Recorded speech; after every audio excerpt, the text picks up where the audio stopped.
Hello everyone, my name is Josh and I wanted to create my first long-form video for you today based solely off of a conversation I had with my little brother and just wanted to put my thoughts out there. This isn't a podcast of any kind. I don't live in Nashville, I don't live in Houston, don't live in Los Angeles, but what I do have is a great little brother who I have some great conversations with. So I am tentatively just going to start calling these long-form videos that I do coffee and conversations. So pour a hot mug if you got one, and I just thought I would put a few thoughts out there. What my brother and I were talking about just a few days ago was conservatism and corporations. And this is a subject that doesn't really get brought up too much, and I don't think it's maliciously done. I just think a lot of conservative media channels are corporations, so they have a hard time separating corporations and conservatism. And as conservatives, I think we can agree, or at least a bit more than our counterparts, that corporations are necessary. They absolutely are. They're the cornerstone of economic growth. The more corporations you have, the more jobs you can produce, the better your economy will do overall. But we've experienced something in the United States of America that's a bit of an odd issue. And that's the idea that corporations have overpowered communities. Where there once was communities, there are now corporations. And that's a problem, because above all else, conservatism hangs on the idea of a tight-knit community looking after one another. Not a utopia or anything like that, and corporations existing within these communities is perfectly fine. It's just that where corporations have stepped in and taken the place of communities is a big reason we see a lot of our social issues today. It's that nobody has a community anymore. And that's why our communities have devolved almost solely into gender, race, and sexual identity communities. And that's such a shame, because it's never how it's supposed to be. We're supposed to be communities. And communities can be one of many things. It can be a street that you live on, that everyone knows everyone. It can be city centers that everyone gathers and talks about current issues. And those functions still exist, but even if you just look back over, I would guess probably about 20 to 40 years ago, it's in sharp decline, and that's an issue. If you see me look over the side, it's just because I have notes jotted down. They're not concise by any means. They're just thoughts and ideas I have going on right now. And the purpose of making this video is really just, I'm not going to edit this hardly at all. I'm not good at editing as it is. I just really want to put these concepts out there because my hope is that maybe someone else is feeling this. Maybe someone in the conservative community is feeling this. Because while I am a staunch conservative, I have a lot of issues with the corporatism I'm seeing from politicians, be it Donald Trump, who is a staunch corporatist. Nobody can argue that. Whether you like him or not, he is a corporatist to the max. And my issue is that we're going down a path of near constant corporatism, and that's not something I appreciate. And I'm going to reiterate it one more time. Corporations are not the enemy. They've never been the enemy. And this is where a right ideology and a left ideology may differ from one another. Corporations are not the enemy by any stretch of the imagination. In fact, they're completely amoral. It's just the same way as saying money is neither good nor bad. Corporations are neither good nor bad. They are the cornerstone of capitalism. We have to have corporations. But whenever you have corporations that we see a lot of, especially in our current market, that very much value money over morals, you start to have issues, because then you're forcing workers to decide between money or their morals. And that is not tenable under any circumstances. In fact, the decline of society will occur if you start treating corporations as higher than moral values. And I really think this death of community came with the rise of total careerism back in the 1950s, I would say the late 50s, until well into the mid-70s when it was in full swing. We were riding a wave of success after World War II that was unparalleled across the world. It is interesting to look at it, and I might make a separate video about this entirely, is how much America achieved right after World War II. It is absolutely remarkable to read about. So much so that we were put in a very unique position where we were one of the few countries that came out of World War II. As a country, we were largely unscathed. There was a lot of deaths that occurred, but because we were able to keep the fighting very far away, with the exception of Pearl Harbor, we were able to keep the fighting very far away from our country. As a result, we didn't have to rebuild, we just built up from where we were. Whereas you look at countries all across Europe, they were ransacked through all of World War II. Africa was in ruins. Germany was mangled beyond belief. The French economy was in shambles. And the English economy really only succeeded because they allied themselves with the U.S., and the U.S. was more than happy to prop up their economy on our backs. In fact, General Patton said that, hey, if we ever wanted to start an American empire, Europe's in no position to fight us right now. Let's just do it. And, that never happened, obviously, because that's a horrible thing. But at the same time, it was this wave of success that you saw corporations begin to achieve monetary values that were utterly unheard of before that point, especially the automobile industry. You see a lot of those taking off. But this led down a path I don't think anyone really counted on, where people would start caring less and less about community as the decades would progress. It began in the 1950s, but you still see the majority of community still intact. Post-World War II, the men are coming home, they're mourning losses, they're celebrating those who were able to come back. They come back with monumental stories. The only issue now is everyone was forced to get a job. And with getting these jobs, you started to see communities boom, but you saw corporations kind of stroking the chin there going, I wonder how many people we could get in our corporation. And while this was great for the economy in the short term, by the 1960s, especially the late 60s, you started to see a bit more of this idea that the 9 to 5, Monday to Friday may not be enough. Go ahead and work Saturday, work Sunday. You want to climb that corporate ladder, you better be putting in those hours. You better be treating this job as if it were just as important as your family and your community. And by the time you get into the mid to late 70s, and especially into the early 80s, it's already in full effect. Complete total corporatism. And while the economy is booming, everyone's making money. If you look at the amount of money the baby boomer generation pumped into our economy, it's unparalleled. It'll probably never be achieved again in all of history. Trillion equivalent anyway, adjusted for inflation.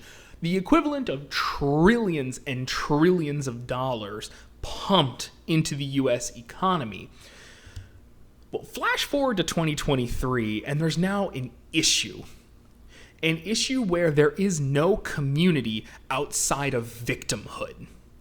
Communities which at one point were all about bringing together those who were possibly different into a similar framework as one another and building a society off of those different functions but a similar mission. You now have people who, simply put, have nothing better to do than to create a community over how they're suffering together. And we hear this inside conservative spaces a lot, and it's frustrating because this is talked about with such disdain and such contempt that I think a lot of these conservative corporations are missing the point. Yes, I may not morally agree with why these communities of perpetual victimhood are organizing, but look around. What's left? Nobody talks to each other on the street. I mean, I live in an apartment complex and I make great pains to meet my neighbors. I have some family in the complex as well. But by and large, nobody knows anyone because who they know is at work. They don't want to know anyone around them. As soon as they get home, they quickly get out of their car, they shuffle upstairs, or they shuffle off to their door. They close the door tight behind them, and they won't come out until the next day when they need to go to work. They come home, and once the weekend hits, well, they don't know anyone in their complex, so who are they going to hang out with? Well, the people from work. And that's never how community is supposed to be. And I say this not to try and just bash how conservatives and corporations view this issue. I think it's a moral problem. It's a moral problem that really can only be addressed as a community, though. And while it may sound counterintuitive to say that conservatives need to start forming their own communities so that we can influence culture, I have a feeling, an inclination anyway, that what we'll see if you start having conservatives be very open to conversation. And I know this is probably going to sound maybe a little different than what we hear a lot of people say whenever it's, oh, well, you see this is Pride Month, you see X, Y, and Z out there, stop going to those businesses. Don't do it. Disassociate with your friends and family who don't agree with your political leanings because they're anti-America. Are they anti-America because they believe the policies America has in place are counterintuitive to a better tomorrow? Or are they anti-America because they are so afraid to lose what little community they have that they are willing to ally themselves and against an entire nation, against an entire history, that they just say, okay, well, I would rather have community. I'd rather have community than a nation to call my own. And that's our fault. That's our fault because by and large, conservatism fosters far more community, or has the opportunity to foster far more community than any other political ideology out there. Because the cornerstone of what conservatism has always been about until very recently was bringing everyone together under a common goal. That common goal being keeping America the best possible nation it can be. And yes, I know, I can already read the comments at this time. We have a bad history at times. There are events in our history, if you read about them, that'll make your blood curdle. It's terrible. But that's who we were. It's not who we are. And I really do think that people have forgotten who we are. And by and large, just seeing as how politically divided we are, seeing how unable to communicate with one another we've become, I fear corporations win in that kind of a situation. Because corporations have the advantage of being completely necessary regardless of what's going on, whether they're moral, immoral, or immoral. People always need money. They need money in order to live. So whenever we are divided amongst ourselves, be it conservatives or liberals or those down the middle, libertarians, whatever it may be, Green Party, I don't care. I firmly believe if conservatives were able to be far more welcoming than they come off, far more welcoming than how the media portrays them, that's for sure. I think we could save our nation. I really do. It's no one individual's fault. We're victims of our own success at this point. Corporations came in, they took away communities, replaced them with workplaces. And then in a desperate attempt to find human connection, we started bonding over our own victimhood. And that's not a good thing. That's unsustainable. That's just a perpetual cycle of misery at that point. And I guess really, if you can take anything away from this little rant that I have, and like I said, this is completely disorganized. I have no intention to really edit this. If parts of it don't make sense, shoot me a comment. Just say, Josh, that didn't make any sense whatsoever.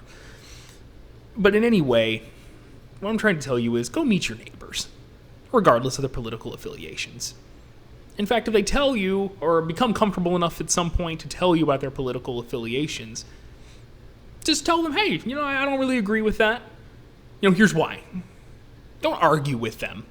We see way too much arguing going on. Way too much arguing. In order to foster community, you have to have some form of cooperation. And while cooperation does entail the occasional exchange of ideas over an open marketplace, or in this case, a cup of coffee, what I can say is that if you became far more empathetic as a conservative, I have a feeling the most left-leaning friends of yours, the friends that you see on Facebook that you roll their eyes, or you see on Instagram that they just roll their eye, you just roll your eyes at what they post, I think they would be willing to listen. In fact, I darn well think that they would think you're a good person too. Even though you don't believe what they believe and they do not believe what you believe, they would still think you're a good person. You know why? Because you treated them with respect. You treated them empathetically. You didn't accuse them of a demonic agenda and, hating whoever it may be. But I have a feeling they would be willing to listen. And listening is the cornerstone of a community. Listening to one another, despite our differences, is what makes a community work in the long term. That's precisely what we don't have anymore. And quite frankly, we need a lot more of. Don't listen to your corporation. Don't listen to your corporations. Don't listen to their initiatives about what's going on. Talk to your neighbors. Listen to your neighbors and what they want. Be as hard a working employee as you can be. Let your work speak for itself. Don't ever, ever, ever for a single moment think that the person you don't know next door is less important than the promotion you know is right around the corner. You can always get a job. You'll always be able to take care of yourself one way or another. It can be difficult at times, and that's a video for another day. Don't ever forget that people are more important than any work you're going to do. How you treat your neighbors is how your community is created. And that's how a legacy is established. You're never going to be remembered for all the work you did on a Saturday, but you know what? Your neighbor may really appreciate you saying their name in the morning as they head off to work. You see them when they come home and you say, hey, how was your day? They're going to appreciate it. They'll be a little standoffish at first, I guarantee it. It's happened to me before. But if you keep at it, you're going to become a good part of their day.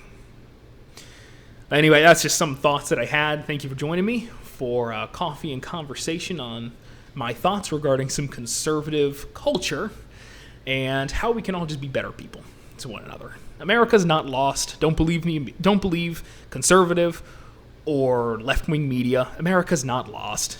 I don't even think our worst days are far behind us. I think our best days are right around the corner. You just have to choose to make them the best days. I hope y'all have a good day.